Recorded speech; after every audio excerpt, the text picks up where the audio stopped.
So let them know about, you know what I mean, your experiences like the Wu and all that. Cause from my mentor LT, shout out LT, you know what I mean? Shout out. You feel me? He was telling me about, you know what I mean, how he was with the Wu back in the day. So if you can elaborate. Alright, so let's rewind a little bit, which was a 3 to Life bit. So in the 90s, I was gone for about 3.5 years on that. Came home, basically got, situated where I was working with American Express with my older brother. We got a consulting company where I was doing computer aided design, which is like graphic design and stuff. Also the World Trade Center and American Express Towers, all those floor plans in that building have my actual name on it because I was doing the floor plans for them at that time. Amazing. Because nobody knew how to work the CAD system, which is computer aided design. Right. And out of all the employees in there, I was the only one, so they gave me the opportunity, and I was smashing from that. But American Express had a policy where they would change their employees like every 4 years. So it got to a point where I was making good money as a consultant, and I had to go and find another way to make some money because once my job stopped paying, I had to go find another hustle. So I went back to what I knew. You know what I'm saying? So that means I was back in the streets, hustling and stuff, and doing things like that. Yeah. And running through them streets, just led to, state to states and things like that. And wound up catching another bid. So with that bid, just to rewind a little bit on that first bid, I had reservations to go back to the streets. Let's not mistake that. Because I said I can do it better the next time. And when I go, the feds is coming to get me in. That's how big I'm gonna do it.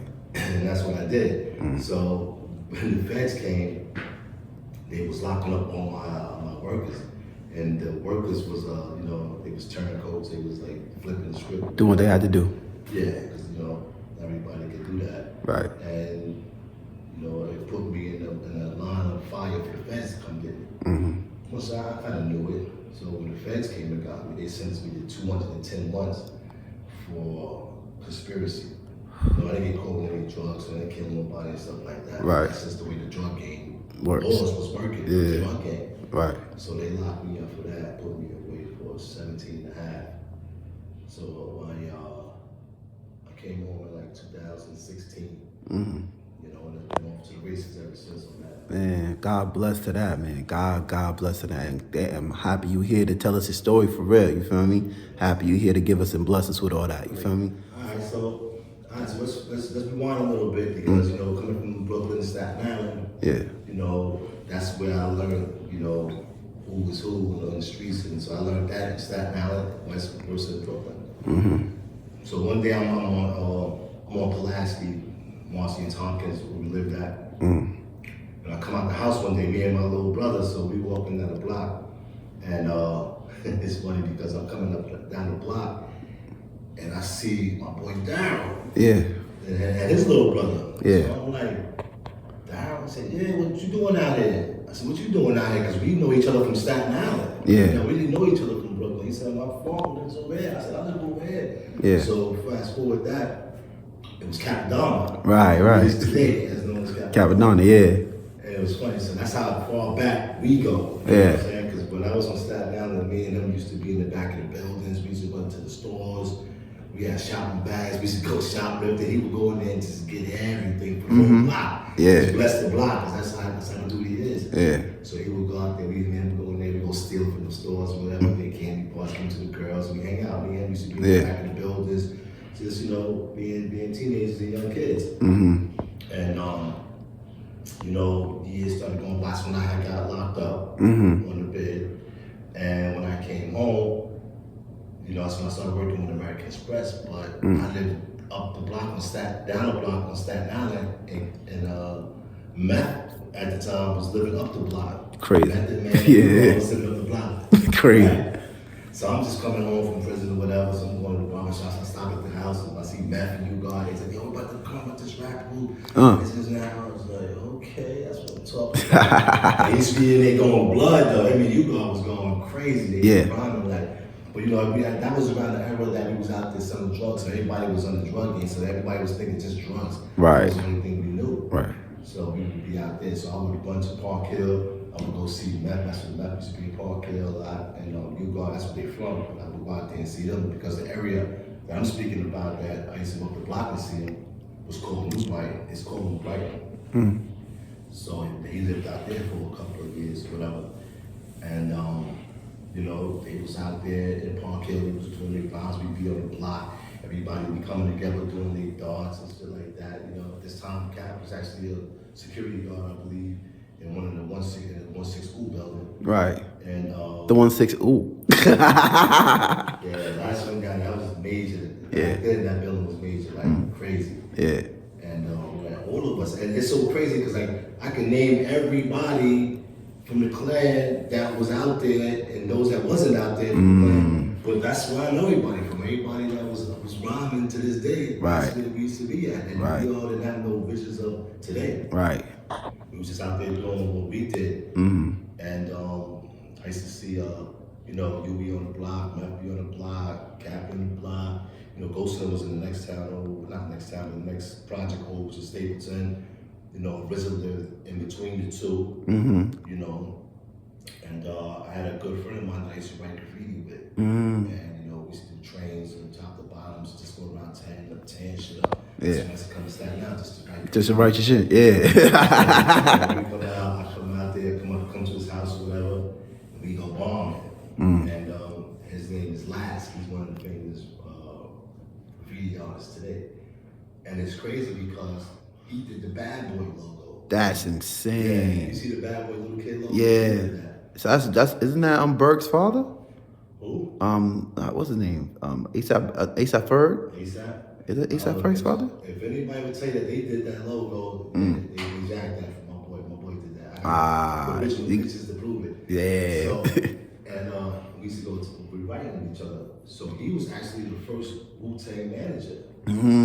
So me and him would go over to RZA's house when RZA lived down in Stapleton by the courthouse. And his room was like bad, like skinny but long, and he would have he would have the turntables and everything. And we'd be sitting there and then scratching. This is when he was coming out with the Prince Rakim album. So we'd be in there with him and shit. Fast forward on that, you know, he had his album with I think Tommy Boy or whatever, which wasn't that good. He wasn't giving him the freedom to do what he wanted to do because this is a dope artist, don't get it twisted, and he's crazy with the beats. Right. But he didn't have the freedom, I guess, that he had once he reached the Wu Tang status. Yeah. And once they formed that Wu Tang, like it was crazy because now I'm seeing all my dudes that I was hustling with us on the blocks. They all in a group together. Yeah. I'm like, yo, what up, Corey? What up? And they like, oh shit, what else? So anyway, you know, these are the dudes that I used to be on the blocks with out there, and then see them come forward and doing what they're doing was crazy.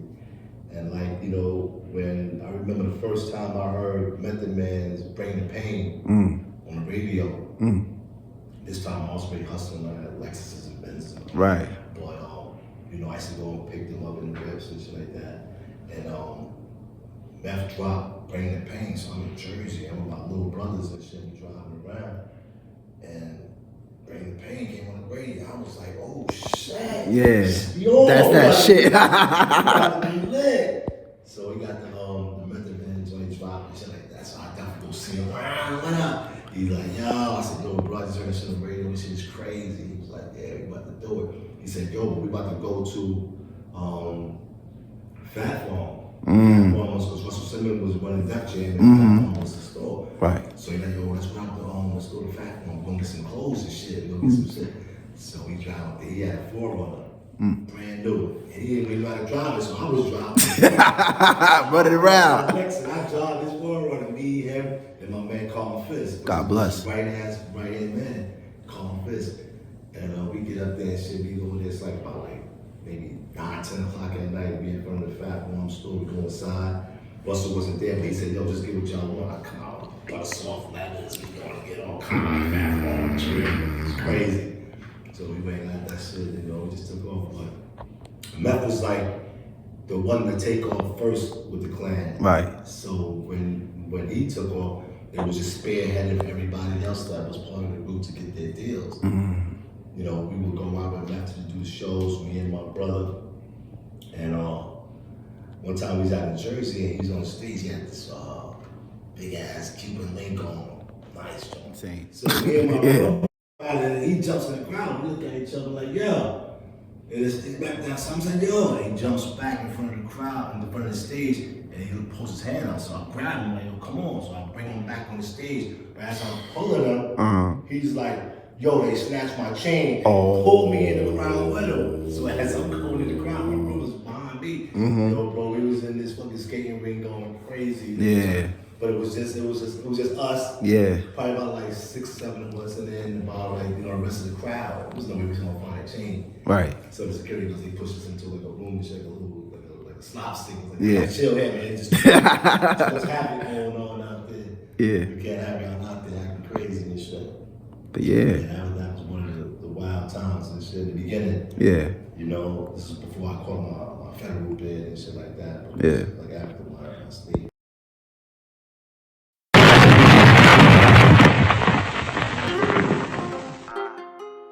It's been a vibe, fam.